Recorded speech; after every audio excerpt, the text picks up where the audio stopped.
Mom, I need you to skip my brand launch party next week. My social media team thinks your presence might hurt my influencer image.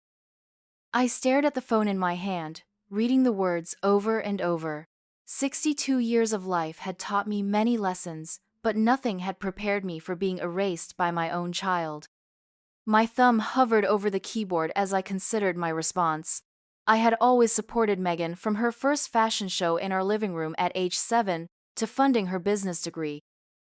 Now, at 26, she had decided I was too old, too ordinary, too real for her carefully curated online life. May I ask why? I finally typed, my arthritis making each keystroke deliberate. Three dots appeared, disappeared, and reappeared before her answer came through. It's just business, Mom. My followers expect a certain aesthetic. My manager says having you there doesn't align with my brand's youthful energy. I'll make it up to you, promise. I set my phone down on the kitchen counter and looked around the home, where I'd raised her alone after her father left when she was 10. The refrigerator still held her artwork from elementary school. The height marks on the doorframe tracked her growth. The dining room table where I'd helped with homework while working 2 jobs to keep us afloat. My eyes drifted to the framed photo of us from her college graduation just 4 years ago. Her arm was draped around my shoulder, both of us beaming with pride. That day, she'd introduced me to everyone as my mom, my hero. Now I was a liability to her image. I picked up my phone again, thumbs typing before my mind had fully formed the thought. I understand. Good luck with the launch. I pressed send, set the phone face down, and walked to the window. Outside, spring was turning our small suburban yard into a riot of colors. The roses I tended each year were just beginning to bloom. Megan had always loved those roses. When she was little, she called them Mommy's stars that grew from the ground. Now they were probably too ordinary, too simple for her sophisticated tastes. My phone buzzed with a response, but I didn't check it. Instead, I grabbed my gardening gloves and headed outside. The earth was damp beneath my knees as I knelt to pull weeds that threatened my flowers. Each tug felt satisfying, a small victory against the unwanted. Carol? You all right over there? I looked up to see my neighbor Grace peering over the fence. At 70, she was older than me, but possessed an energy that made her seem decades younger. Just garden therapy, I said, forcing a smile. Grace's eyes narrowed. She'd been my friend for 20 years and could read me like a book. Garden therapy usually means someone's upset you. Was it Megan again? I sat back on my heels and sighed. She's having a big launch party for her lifestyle brand next week. I'm not invited because I'm bad for her image. Grace's mouth dropped open. She said, "What now?" Apparently, I don't fit her brand's youthful energy, I said, trying to keep my voice light but hearing the hurt creep in. That's ridiculous, Grace exclaimed. You're the reason she has a brand at all. Who paid for that fancy business school? Who supported her while she was finding herself for 2 years after college? I pulled another weed with unnecessary force. It's just business, according to her. Grace snorted. Well, that's a convenient excuse for treating your mother like yesterday's trash. She's worked hard for this, I said, feeling the familiar pull to defend my daughter even now. Her social media accounts have hundreds of thousands of followers. Companies send her free products just to be mentioned in her posts. She's building something. At what cost, though? Grace asked gently. I had no answer for that. Instead, I gathered my gardening tools and stood brushing dirt from my knees. I'm going to make some tea. Want to join me? 20 minutes later, we sat at my kitchen table with steaming cups of Earl Grey. Grace scrolled through Megan's Instagram account on her tablet while I stared out the window. Well, Grace said finally, I can see why she doesn't want you there. I turned to her, stung by the comment. Grace held up her hand. Not because there's anything wrong with you, Carol, because there's something wrong with the story she's telling. She turned the tablet toward me. Look at this. According to her posts, she grew up in some kind of mansion with a private chef. She claims she started her first business at 16 with family seed money, and that she went to fashion school in Paris. I nearly choked on my tea. What? She went to State University. I have the student loan statements to prove it. And this post from Christmas, Grace continued, scrolling down. She's in some luxury ski chalet talking about family traditions with a group of models who are supposedly her cousins. Grace looked up at me. Carol, she's created a completely fictional background. You don't fit because you're evidence that she's living a lie. I took the tablet and began scrolling through Megan's posts. There she was in designer clothes I'd never seen, in a penthouse apartment that wasn't hers, talking about her privileged upbringing and how she decided to build something of her own despite having everything handed to her. My stomach twisted. The Megan on this screen wasn't my daughter. My Megan had worn secondhand clothes without complaint. She'd worked at the local grocery store through high school to save for college. She'd been proud of our modest home and the sacrifices we'd both made. I don't understand, I whispered. Why would she make all this up? She was never ashamed of where she came from before. Grace patted my hand. Social media does strange things to people. They start believing the fantasy is better than reality. I continued scrolling, feeling increasingly disconnected from the glossy, perfect life my daughter was portraying. Then I came across a post that made my blood run cold. I owe so much to my amazing mother. Megan had written beneath a photo of herself with an elegant silver-haired woman in designer clothes. She taught me that image is everything, and that with the right connections, anything is possible. Thanks for the trust fund and the wisdom, Mommy. Blessed family legacy. The woman in the photo wasn't me. I'd never met her before. Who is that? I asked, my voice barely audible. Grace leaned over to look. According to the tags, that's Vivian Lancaster. She's some sort of fashion industry executive. She's pretending that woman is her mother, I said flatly. Grace's expression softened with compassion. Oh, Carol, I'm so sorry. I set the tablet down carefully, as if it might shatter like my heart. I need to be alone for a bit, Grace. After Grace left, I sat in silence as the afternoon light shifted across my kitchen floor. I thought about the years I'd spent raising Megan alone, working extra shifts as a hospital administrator to give her everything I could. I remembered holding her through her first heartbreak, teaching her to drive, helping her apply for college scholarships. I'd been there for every important moment of her life. And now she'd replace me with a more glamorous model. My phone buzzed again. Megan was sending heart emojis and promising we'd have lunch soon, as if that could make up for erasing me from her life. I didn't respond.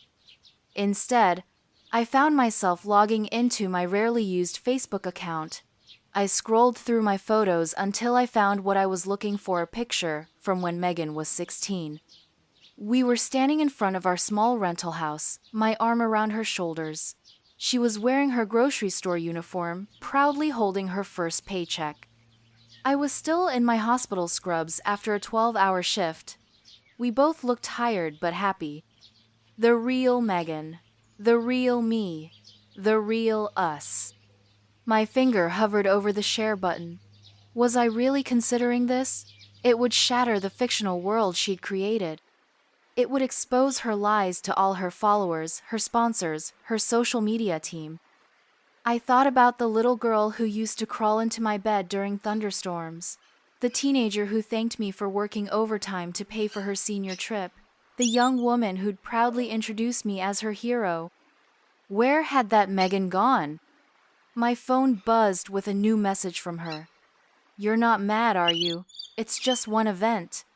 We can get brunch on Sunday instead. I stared at her message, feeling a strange calm settle over me. For years, I'd supported her dreams, even when it meant sacrificing my own. I'd celebrated her successes and comforted her through failures. I'd been her foundation, her safety net, her biggest fan. But I wouldn't be her dirty little secret. With sudden clarity, I knew what I needed to do. I typed a caption for the old photo. So proud of my daughter Megan Williams on getting her first job at 16. We didn't have much, but we had each other. Ethereal story, proud mom.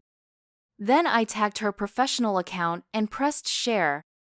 Within minutes, my phone exploded with notifications. Friends I hadn't heard from in years were commenting, mostly with confusion. "Isn't Megan's mom Vivienne?" one asked. "I thought you were her aunt or something," said another. Then came a text from Megan herself. "What have you done? Delete that right now." I didn't respond. Instead, I found more photos: Megan's high school graduation in our backyard, her 19th birthday in our small apartment, her working on college applications at our kitchen table. I shared them all, tagging her professional account each time. Congratulating my daughter on her scholarship to State University. All her hard work paid off. Proud mom, no trust fund hair.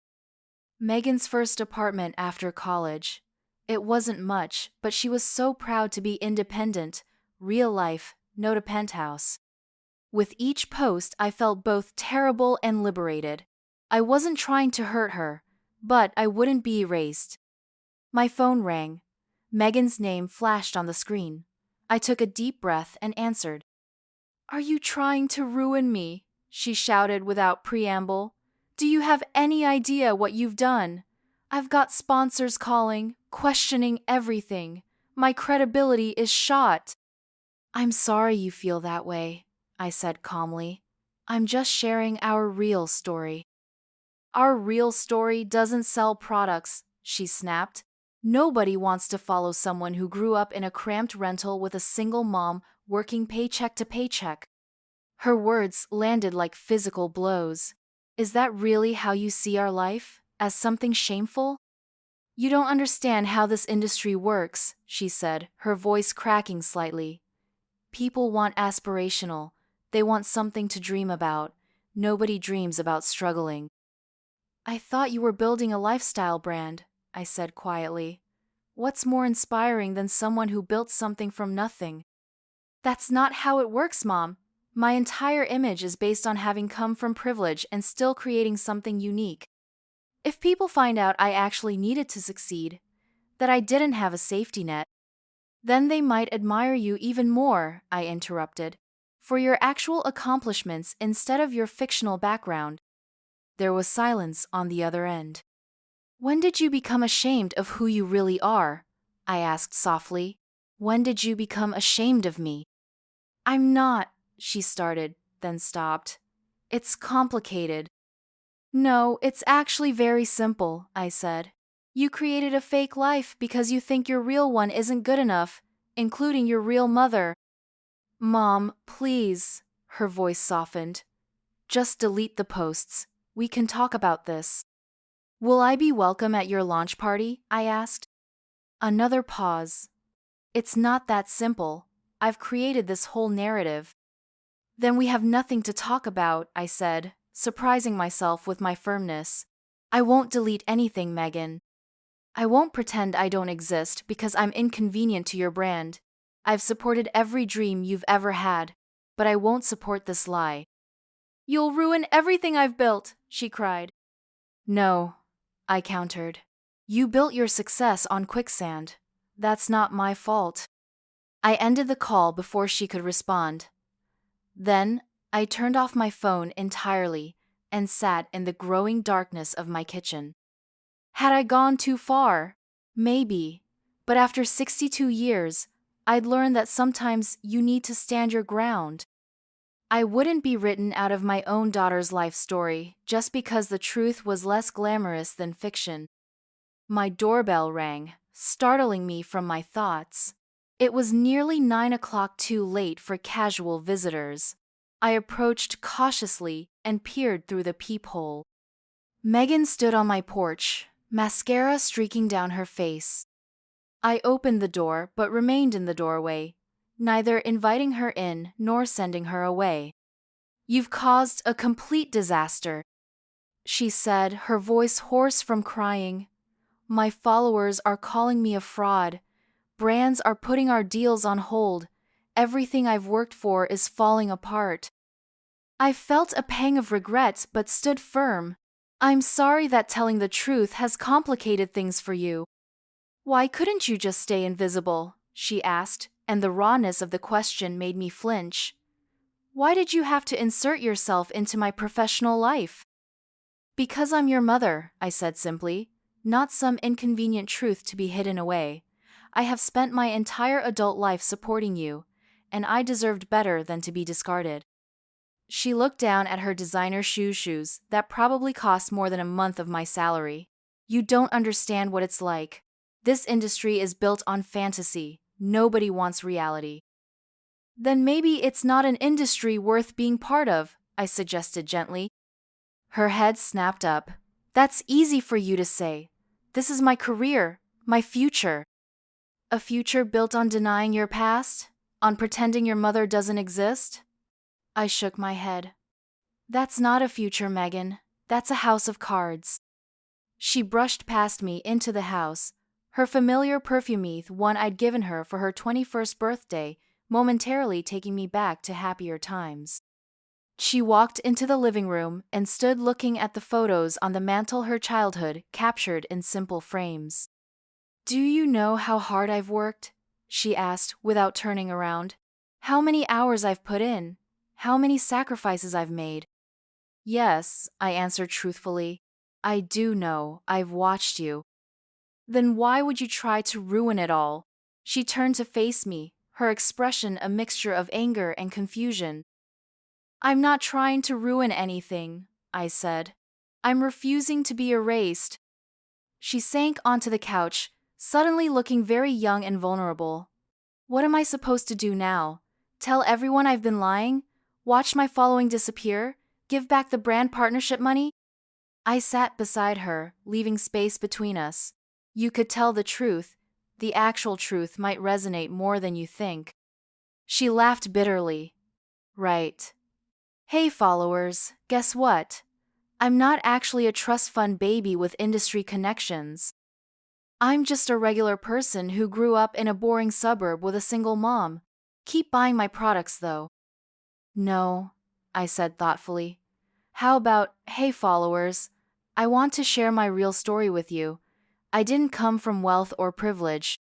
I came from a home with a mother who worked incredibly hard to give me opportunities. Everything I've achieved, I've earned through my own determination. And that's the authentic lifestyle I want to share with you.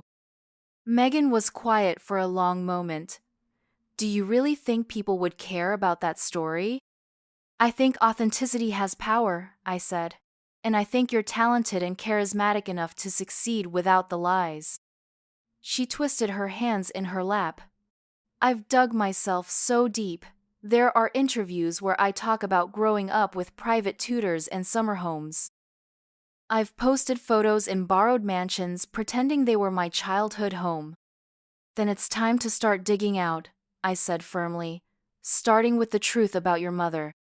She looked at me, really looked at me, for what felt like the first time in years. I am sorry, Mom. I never meant to hurt you. It just spiraled. One small lie led to another and then another until I couldn't find my way back to the truth. I know something about that, I said. Remember when you were 10 and your father left? I told you he was going on a business trip.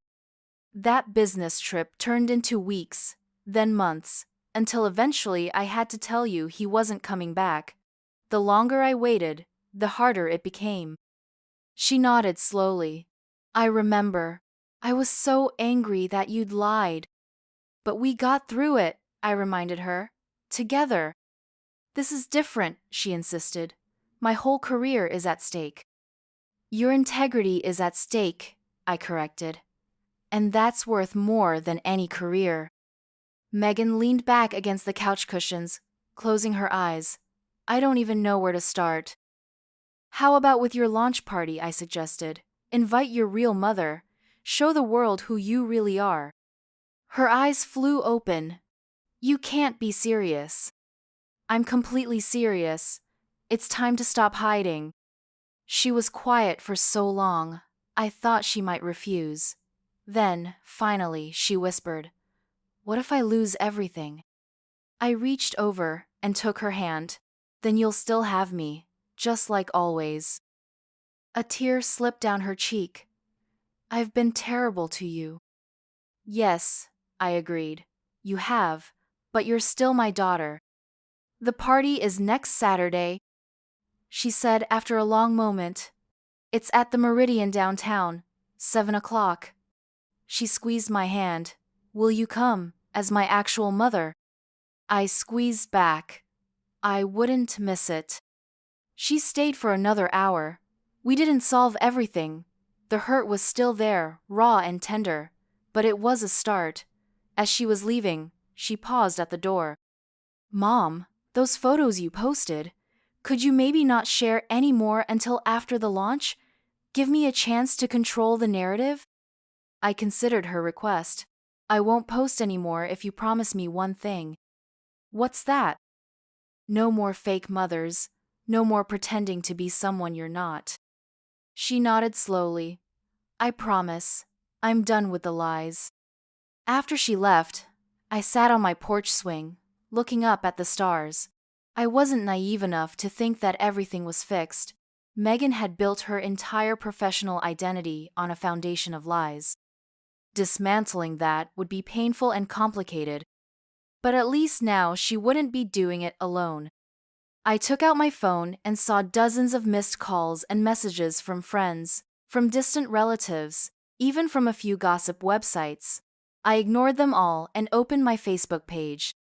My posts about Megan had hundreds of comments and thousands of shares. The truth had gone viral. I didn't delete them as Megan had asked, but I did add one final post for the night. "Family is complicated. Truth is essential. Love is patient. More to come. Burial story." Toby continued. Then I went inside, to my quiet house, to wait and see what next week's launch party would bring. At 62, I'd learned that sometimes the hardest thing and the right thing are the same. I'd stood my ground. Now it was Megan's turn to decide what she would stand for. The week leading up to Megan's launch party passed in a strange limbo. We spoke briefly each day, cautious conversations that carefully avoided the elephant in the room. She asked what I planned to wear.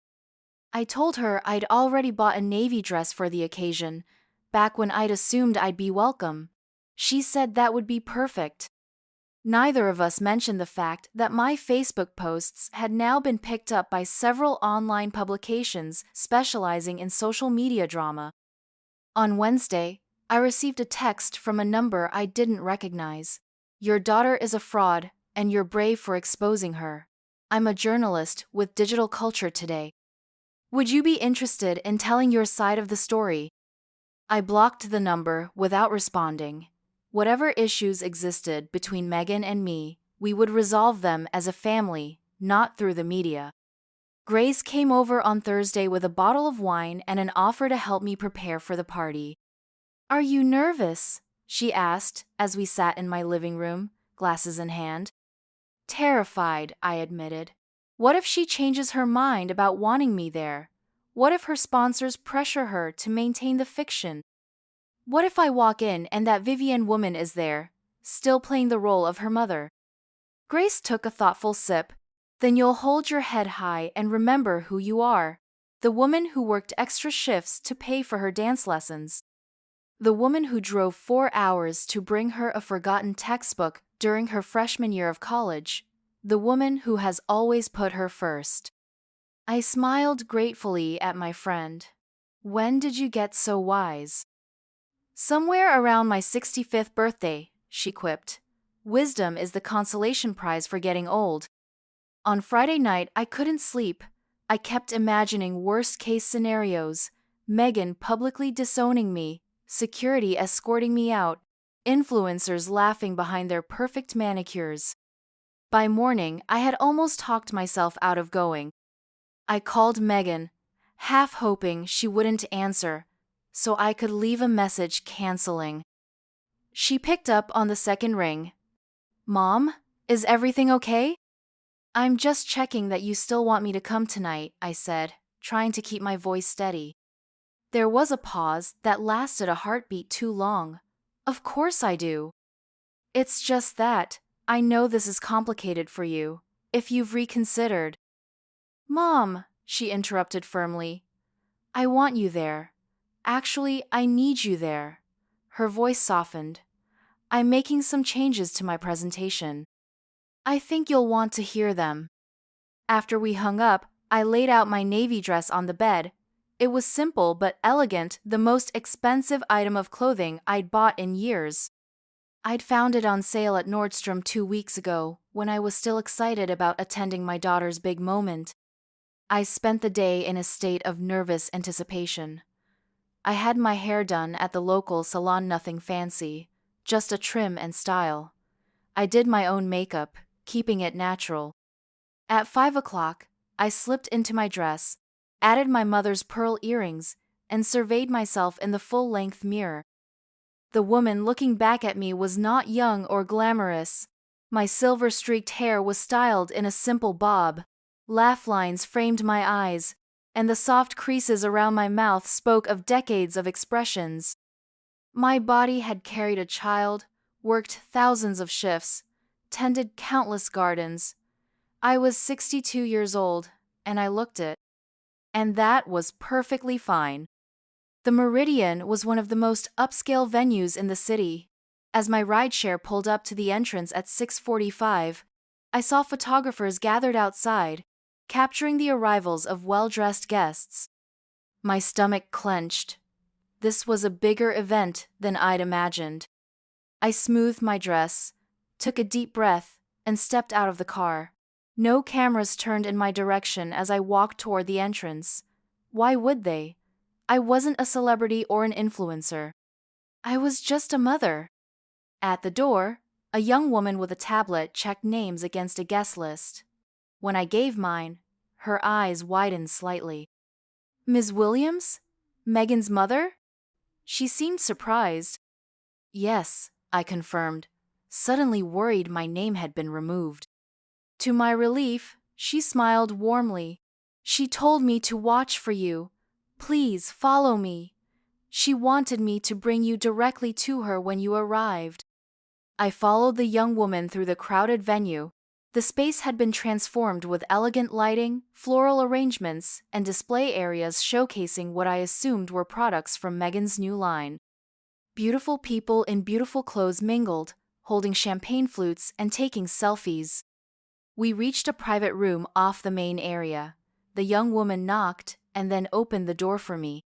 Megan stood alone in the center of the room, looking at her phone. She wore a stunning white dress that contrasted with her dark hair, which was pulled back in a sleek ponytail. When she looked up and saw me, her expression shifted through several emotions I couldn't quite read. "Mom," she said, putting her phone down on a nearby table. "You came."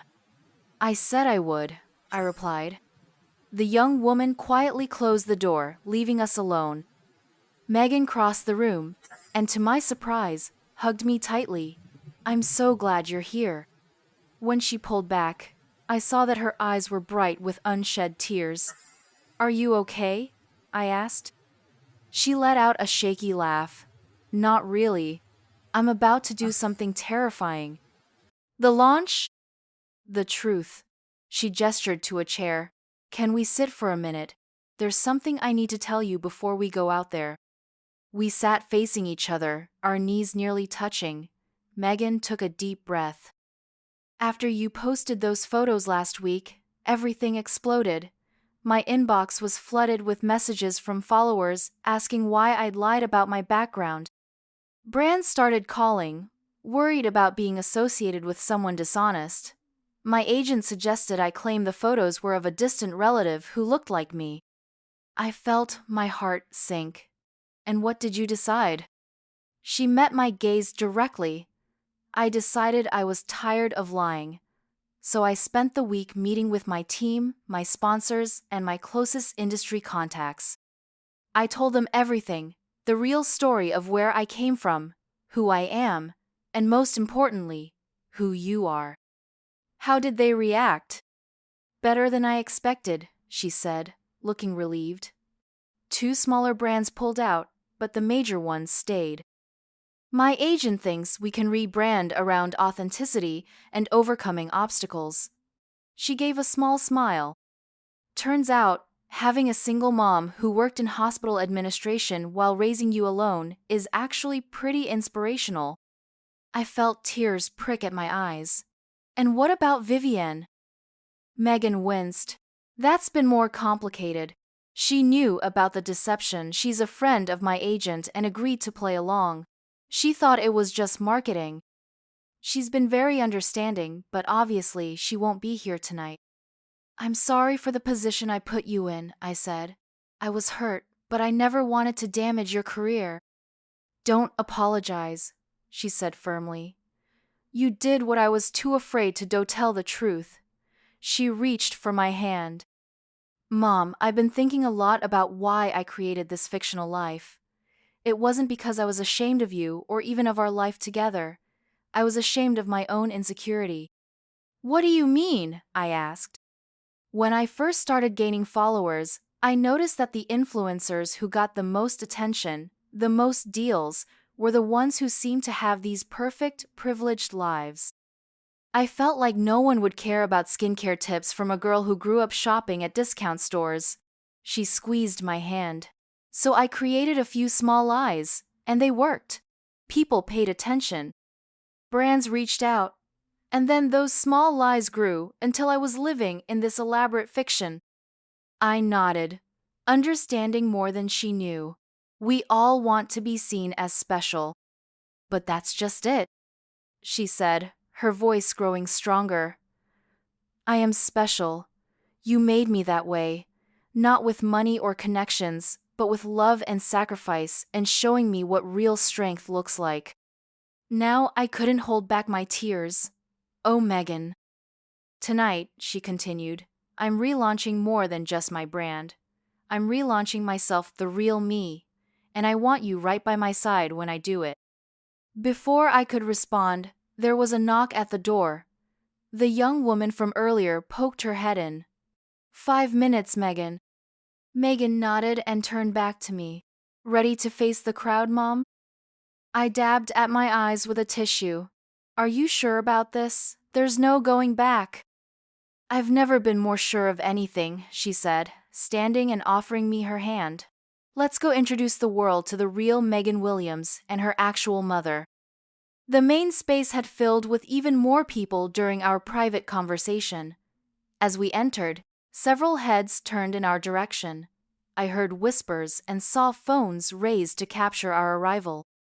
Megan kept a firm grip on my hand as she led me through the crowd to a small stage area at the front of the room. A man in a sleek suit handed her a microphone as we reached the stage. Megan stepped up, still holding my hand, bringing me with her. The room gradually quieted as people noticed her presence. Good evening, everyone, she began, her professional smile firmly in place despite the slight tremor in her voice. Thank you all for coming to the launch of Authentic Beauty. There was polite applause. I stood slightly behind her, acutely aware of the hundreds of eyes now focused on us. Before I introduce the product line you're all here to see, I want to introduce someone far more important. She turned to look at me, her smile softening into something more genuine. This is Carol Williams, my mother, my actual mother. The room went completely silent. I could feel my cheeks warming under the collective gaze. Some of you may have seen some confusion online this past week about my background, Megan continued. The truth is, I haven't been honest with you. The luxury childhood I've described in interviews, the privileged upbringing I've posted about, the family connections I've claimed, none of it was real. A murmur ran through the crowd. I saw people exchanging glances, whispering behind their hands. The real story is both more ordinary and more extraordinary, Megan said. I grew up in a modest rental house in the suburbs. We never took lavish vacations or had household staff. What I did have was this woman beside me, a single mother, who worked as a hospital administrator, who juggled bills and schedules and still managed to come to every school event, who taught me the value of hard work and honesty. She turned to me again, her eyes shining. A mother who never once made me feel like we were lacking anything important, even when money was tight. A mother who believed in me even when I didn't believe in myself. The knot in my throat made it difficult to swallow. This was my Megan, the real Megan I'd raised. I started lying about my background because I thought no one would be interested in beauty and lifestyle advice from someone ordinary. She admitted to the crowd. I created a fiction I thought would sell, and it did sell: products, partnerships, a personal brand based on exclusivity and privilege. I created a fiction I thought would sell. She took a deep breath. But at what cost? I erased my real story. I erased my real mother. I denied the journey that actually brought me here. I noticed several people in the audience nodding, some wiping away tears. That ends tonight, Megan declared. Authentic beauty isn't just the name of my product line, it's my new commitment to being real, to acknowledging where I came from, to honoring the woman who made everything possible. She turned to me fully now, taking both my hands in hers. Mom, I am so sorry for trying to erase you from my story. You are my story. Everything good in me came from you. Unable to speak, I simply pulled her into a tight hug as the room erupted in applause. When we separated, both wiping tears, a young woman near the front called out, "What does your mom think of your products?" Megan laughed, genuinely caught off guard by the question. She looked at me. "I don't know, Mom, what do you think?" All eyes turned to me. I hadn't expected to speak, but Megan was offering me the microphone. I took it, my hand trembling slightly. "Well," I began, finding my voice. "As someone with 62 years of experience in this space, I can tell you that beauty isn't about looking like you've never lived. It's about looking like you've lived well." I glanced at Megan. "And if her products can help with that, I'm all for it." The room filled with laughter and more applause. Megan took the microphone back, beaming at me. "Ladies and gentlemen, my mother, me, real mother, Carol Williams." For the next hour, Megan expertly guided the event back to its intended purpose, launching her beauty line. But there was a noticeable shift in how she presented it. Instead of the exclusive, luxury-focused branding I'd seen on her social media, she emphasized accessibility, practicality, and the idea that everyone deserved to feel beautiful. I stood nearby, occasionally catching her eye as she spoke with guests and demonstrated products. Several people approached me, some offering support, others curious about the real story. I answered politely but briefly, keeping the focus where it belonged, on Megan and her accomplishment. As the evening wound down, Megan found me sitting at a small table, resting my feet. "How are you holding up?" she asked, sliding into the chair beside me. "Proud," I said simply. "So incredibly proud of you." She reached for my hand. "I've been talking with my social media team. We're going to completely rebrand around authenticity and accessibility. No more fake mansions or borrowed yachts." "Are you sure that's what you want?" "It's what I need," she said firmly. "I'm done pretending to be someone I'm not." "And what about your followers? Will they stay with the real Megan?" She shrugged, a gesture that reminded me of her teenage self. "Some will leave, but I think many will appreciate the honesty, and maybe I'll connect with people who actually relate to my real story." I squeezed her hand. "Your real story is worth telling." "I know that now," she said. "And I'm going to tell it properly, starting with a video tomorrow explaining everything, where I really came from, how I built my business, and most importantly, the truth about my amazing mother." "You don't have to do that for me," I protested. "I'm not," she replied. "I'm doing it for me, for my integrity, for the girl I used to be, who would be ashamed of the lies I've been telling." She smiled at me. "And yes, for you too, because you deserve recognition for everything you've done. As the last guest departed, Megan's team began packing up displays and equipment. She insisted on riding home with me in the car she'd arranged. "I have something to show you," she said as we settled into the back seat. She pulled out her phone and opened her Instagram account.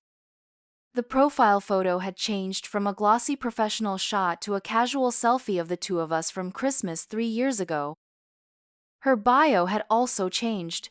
Where it once read, "Luxury lifestyle influencer, Paris, educated, third-generation beauty entrepreneur," it now stated simply, "Beauty, lifestyle, self, made with help from my mom, keeping it real." "What do you think?" she asked, watching my reaction closely. I felt a lump form in my throat. "I think it's perfect." She leaned her head on my shoulder, a gesture she hadn't made since she was a teenager. "I've been thinking about something you said last week, about authenticity having power. You were right. Tonight felt more meaningful than any event I've ever done." "Because it was real," I said, wrapping an arm around her shoulders. "Because it was real," she agreed. The car pulled up to my house. Lights were still on in the neighboring homes, including Grace's. I imagined her waiting up to hear how everything had gone. "Would you like to come in?" I offered. Megan nodded. "Actually, there's something else I wanted to talk to you about." Inside, I made us tea while Megan wandered through the living room, looking at the familiar photos with new eyes. "I never realized how happy we look in all of these," she observed. "Even though we didn't have much." "We had each other," I said, bringing the mugs to the coffee table. That was enough. She sat beside me on the couch, cradling her tea. "Mom, I've been thinking about my lease. It's up next month." "Are you looking for a new place?" I asked. "Actually, I was thinking of coming home for a while." She looked at me uncertainly. "Would that be okay? Just until I figure out this rebrand and everything else." Joy bloomed in my chest. "Your room is exactly as you left it." She laughed. "Still have those ridiculous boy band posters up?" "Of course. I wouldn't dare touch the shrine to your teenage crushes." We fell into a comfortable silence, sipping our tea. Outside, crickets chirped in the summer night. The familiar sounds of home. "Mom," Megan said finally, "thank you for not letting me erase you. Thank you for fighting for the truth." I set my mug down and took her hand. "That's what mothers do. We fight for what matters, and nothing matters more than you being your authentic self." "I'm still figuring out who that is," she admitted. "We all are," I assured her, "even at 62. "Will you help me? With the rebrand? With telling my real story? People will have questions about my background, about growing up with a single mom, about how I really got started." "I'll help however I can," I promised, "as long as you're telling the truth." "Only the truth from now on," she said firmly, "starting with this." She pulled out her phone again and opened the camera app.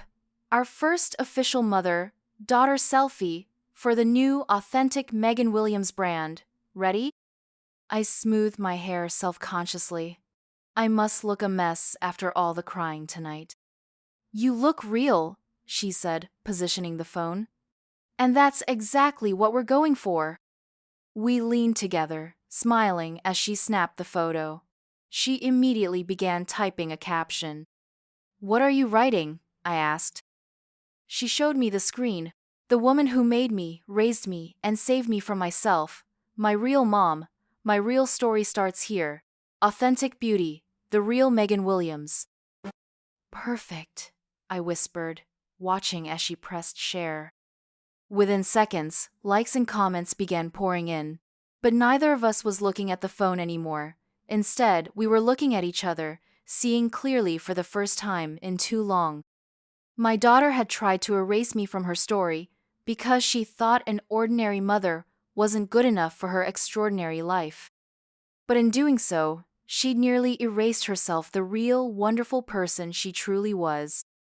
By standing my ground and sharing our authentic history, I hadn't just reclaimed my place in her narrative, I'd helped her reclaim herself. At 62, I'd learned that sometimes love means refusing to disappear. Sometimes the greatest gift you can give your child is the truth of where they came from. And sometimes, sharing the real image means showing the world not just what you look like on the outside, but who you are at your core. As Megan and I sat in our familiar living room, planning her move back home and her new authentic brand direction, I realized that the story of us was just beginning its next chapter.